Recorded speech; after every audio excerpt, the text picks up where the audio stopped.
Actualizamos la información a esta hora de la mañana hablando de sondeos electorales. En este caso nos acercamos al electopanel de Electomanía correspondiente al 1 de febrero que apunta a un ascenso significativo de Vox que llega al 20% de los votos y obtendría alrededor de 70 escaños. El Partido Popular se mantiene como primera fuerza política con un 32,1%, lo que significaría 133 diputados, mientras que el PSOE cae al 26,1% y se situaría en 103 escaños. En la izquierda Suma registra un 5,8% y obtendría 9 escaños. Y Podemos se quedaría en el 4,1%, lo que significaría 5 diputados. El sondeo refleja un escenario en el que la suma del PP y de Vox reforzaría su mayor potencial, mientras que el bloque progresista sigue perdiendo terreno respecto a anteriores sondeos. Bueno, la verdad es que ya teníamos, todos los que seguimos las encuestas, un poco de curiosidad a ver cuándo el electopanel daría a Vox por encima del 20%, porque en las últimas semanas, el electopanel sale todos los domingos, pues siempre más o menos el titular era Vox se acerca al 20%, y mirabas y decía 19,6. Siguiente titular a la siguiente semana, Vox se acerca al 20%, 19,75. Vox se acerca al 20%, 19,9. Vaya. Vox se acerca al 20%, 19,99. Y decías, jolines, parece que hubiera algún tipo de yuyu a la hora de ya darle el 20%, ¿no?, en la encuesta. Y efectivamente, pues hay un tipo de yuyu y no es crítica a Electomanía, que es quien hace el electopanel. Ya he comentado muchas veces cómo funciona un poquito lo de las encuestas en España. En España hay buenas casas encuestadoras, por ejemplo Sociométrica, por ejemplo 40DB, por ejemplo GESOP. Esas tres yo creo que son las mejores por su historial de acercamiento a los resultados reales. Pero a pesar de todo, pues aquí en general las encuestas son peores que en otros países. En Francia son bastante más precisas. Por ejemplo, ¿qué pasa? ¿Los franceses son mejores? No, pero aquí en España opera una especie de autocensura rara. Por un lado tenemos casas de encuestas que directamente son, en fin, a mejor postor. Hay medios pues próximos al PSOE, medios próximos al PP, que tienen sus encuestadoras de cámara y entonces pues dan encuestas sesgadas hacia un lado o hacia otro. Eso son encuestas pagadas, para entendernos.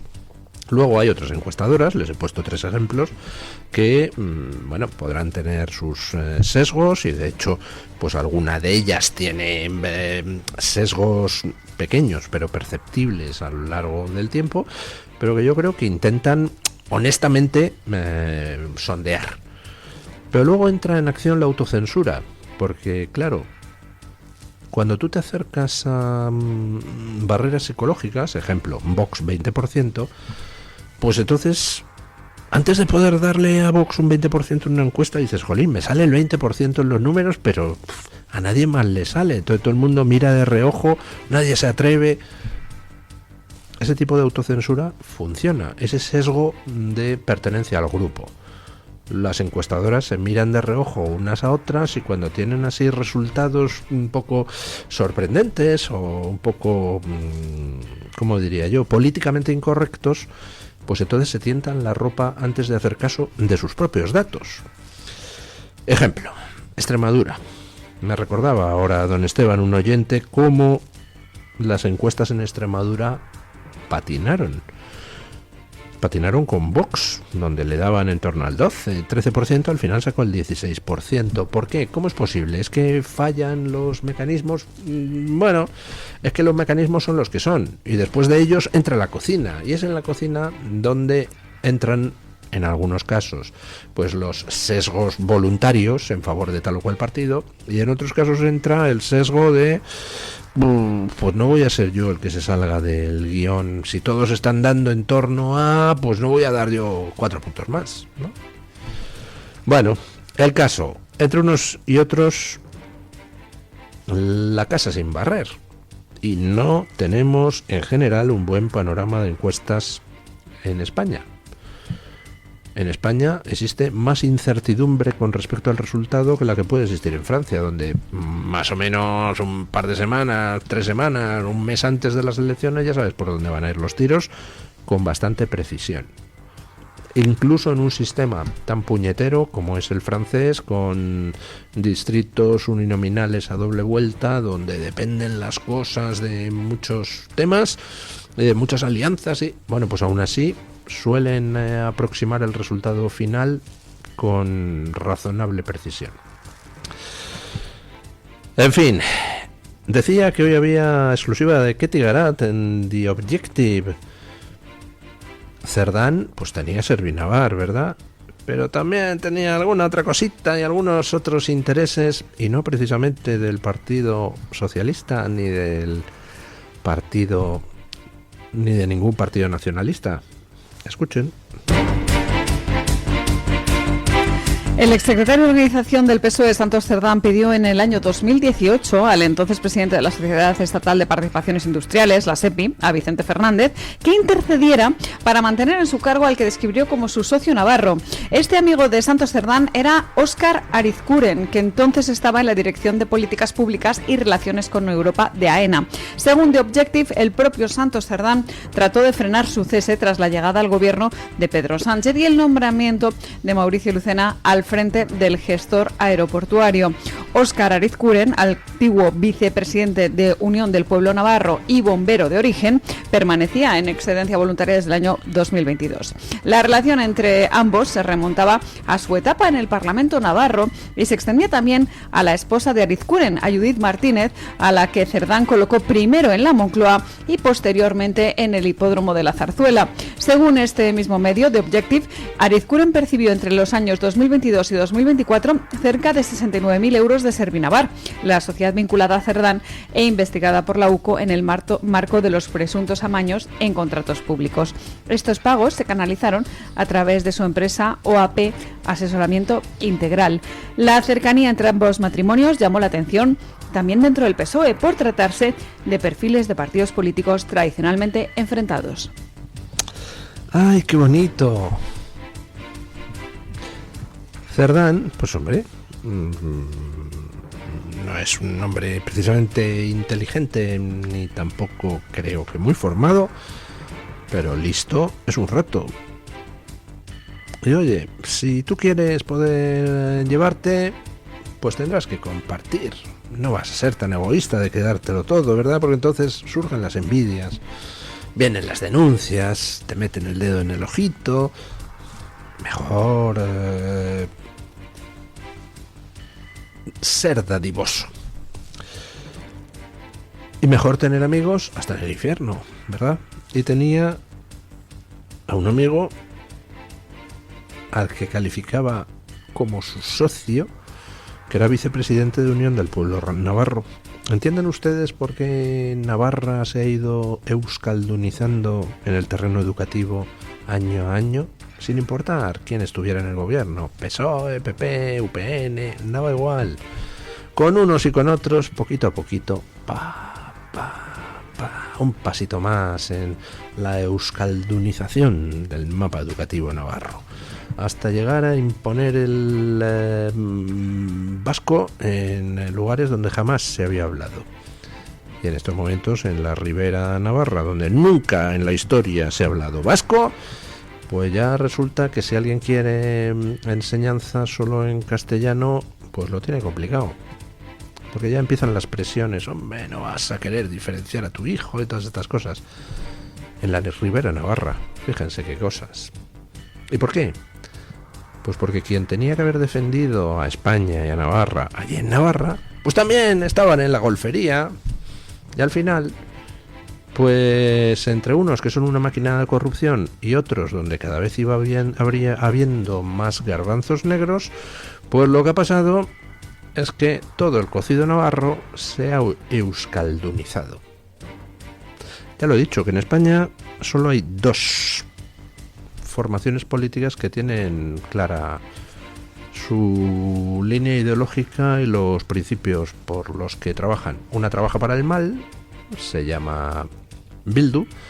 Otra trabaja para el bien, se llama Vox. Todas las demás son, pues en fin, un poco negocietes. Y por tanto, pues tampoco tienen muchos principios. Y el problema es que que el nacionalismo ha estado, con la complicidad de una parte significativa del socialismo, empujando en Navarra hacia la euskaldunización. Y enfrente, pues no tenía nada. No tenía nada, porque de lo que estaban preocupados era de lo mismo si levanto la voz me sacan tal o cual porquería. Porque a lo mejor los demás no saben la porquería que tú has hecho, pero tú sí, con lo cual temes que los demás lo sepan. ¿Cuánto de la dejación de funciones de Unión del Pueblo Navarro y del propio PP en Navarra se debe a que había miedito a que pudiera salir basura?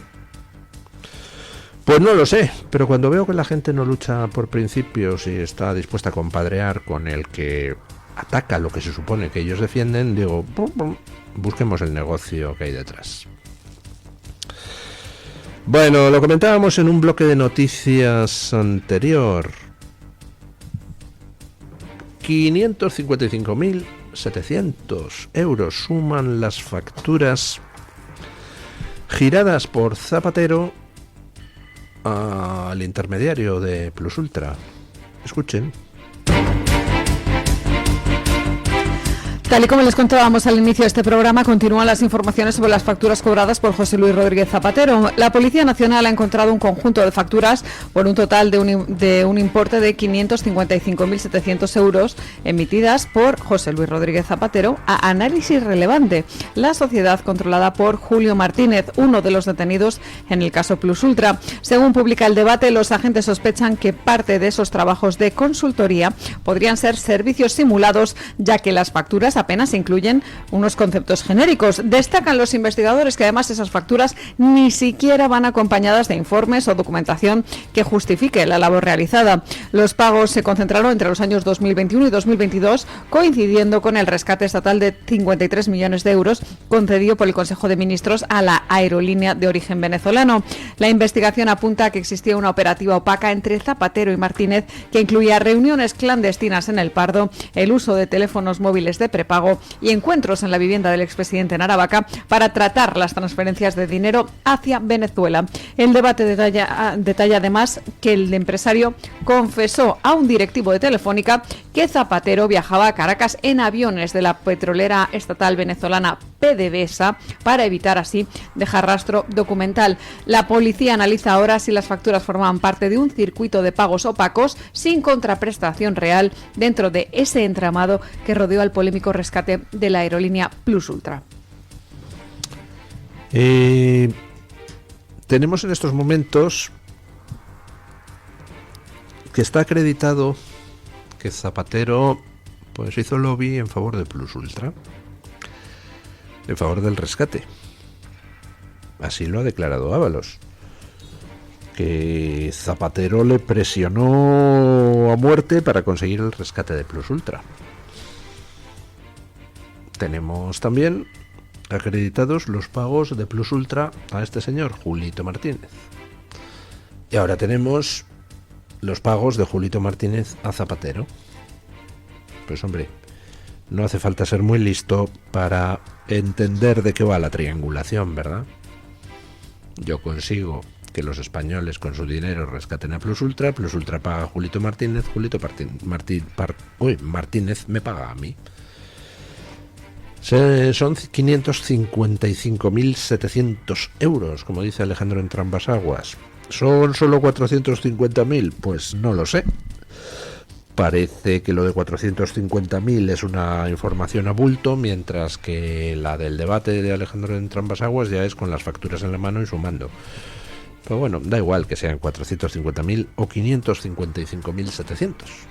El caso es que Zapatero cobró de una empresa que cobró de Plus Ultra, por un lado, y por otro lado, Zapatero pues hizo lobby en favor de esa empresa para que fuera rescatada con dinero público, con un préstamo del que hasta el momento se ha devuelto una parte.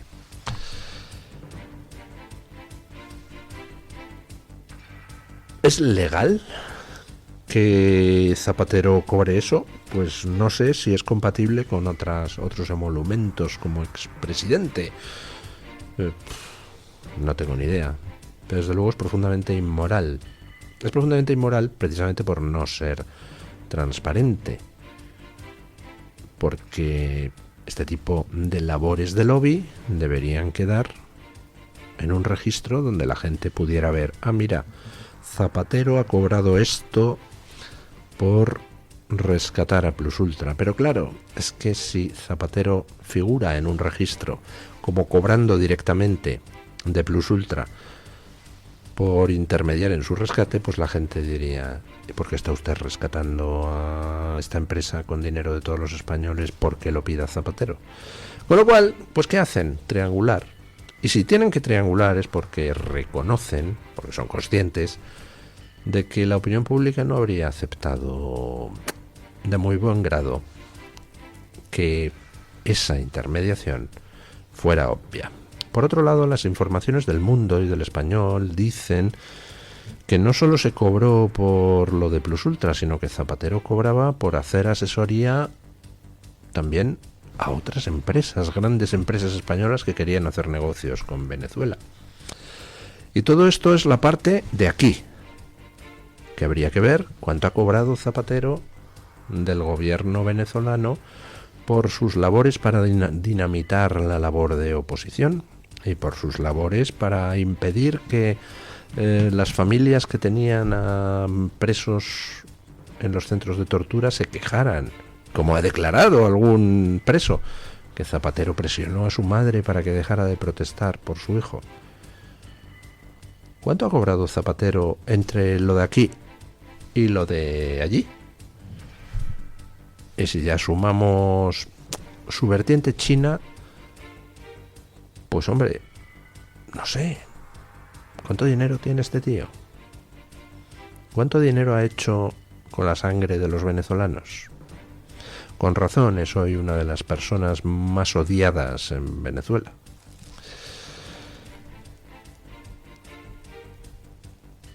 Bueno, siguiente noticia.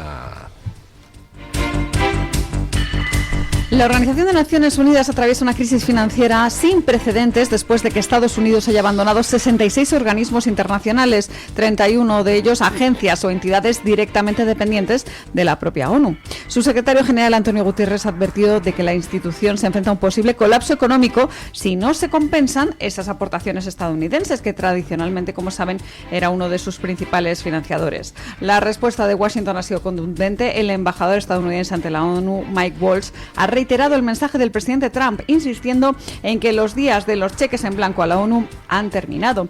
Y es que la administración estadounidense busca poner a la ONU a dieta para obligarla, dice, a reformar su funcionamiento. Este giro en la financiación de Naciones Unidas ha sido recibido con satisfacción en sectores críticos con la entidad, que ven en la pérdida de financiación una oportunidad para debilitar a este organismo que consideran disfuncional y desacreditado. Hace un par de días veía ese mensaje del canalla de Antonio Guterres diciendo que la ONU está en graves apuros financieros. Y dije, caramba, la buena noticia del día. A ver si cierra esa cueva de dictadores repugnantes y de ladrones. Porque eso es la ONU. Una cueva de ladrones y de dictadores repugnantes controlada por dictaduras. Hay más dictaduras que democracias en la Asamblea General de la ONU. Con lo cual, pues, está claro que defienden, ¿verdad? Hace muchísimo tiempo que la ONU, muchos organismos de la ONU fueron tomados por el ejército silencioso antioccidental. Antioccidental y muchas veces pro-chino. Y hace muchos años que empezaron las mamarrachadas del estilo del panel del cambio climático. No hemos conseguido que el socialismo derrote económicamente al capitalismo por motivos obvios. Pues vamos a ver si conseguimos que el capitalismo se derrote a sí mismo con la estafa climática. Y a punto han estado de conseguirlo. Ha llegado Trump y ha dicho, señores, que nos retiramos de 66 organismos internacionales de estos que los progres utilizan para hacer activismo con el dinero de los demás. Entre ellos nos retiramos de 31, 32 de organismos de la ONU. Y automáticamente, ¿eso qué significa? porque la ONU deja de poder financiar a tanto golfo, a tanto activista y a tanto odiador de Occidente. Y empieza a pasar a apuros financieros, porque lo más gracioso es que somos los occidentales los que hemos estado financiando el ataque sistemático a Occidente y a sus valores tradicionales y a su modo de vida y a su régimen liberal y capitalista desde lugares como la ONU. Somos nosotros mismos los que le financiamos eso, igual que en España financiamos el separatismo que ataca a España, pues en Occidente en su conjunto se ha estado financiando el ataque woke y totalitario contra Occidente con el dinero occidental. Y ha llegado Donald Trump y ha dicho, pues a partir de ahora quien quiera hacer antioccidentalismo se lo paga de su bolsillo. Y le ha metido un tajo para empezar a lo que aportaba Estados Unidos a la ONU y ha exigido que se ponga en la calle a un buen número de miles de funcionarios prescindibles, de activistas progres, para entendernos. Y por otro lado, pues ha anunciado la retirada de de más de una treintena de organismos dependientes de la ONU, con lo cual, pues la ONU se va a encontrar que va a tener que empezar a cerrar organismos o empezar a sablear a China, por ejemplo, o a otros países. Ojo, no descarten esta última solución. Apostaría a algo que ya están algunos líderes del mandarinato europeo intentando ver cómo convencen a su opinión pública para mandarle a la ONU dinero fresquito para sustituir el que Trump ha dejado de dar. Ojo, porque nos van a intentar sablear. Bueno, y terminamos con una noticia derivada del caso Epstein. Ya saben ustedes que en el caso Epstein se han hecho públicos, pues, yo qué sé, más de 1 millón de documentos relacionados con el caso Epstein. Hay mucha morralla en esos documentos, por ejemplo. Pues si yo mañana llamo al FBI y digo, me he enterado de que Pedro Sánchez estuvo 7 veces en la isla de Epstein con menores.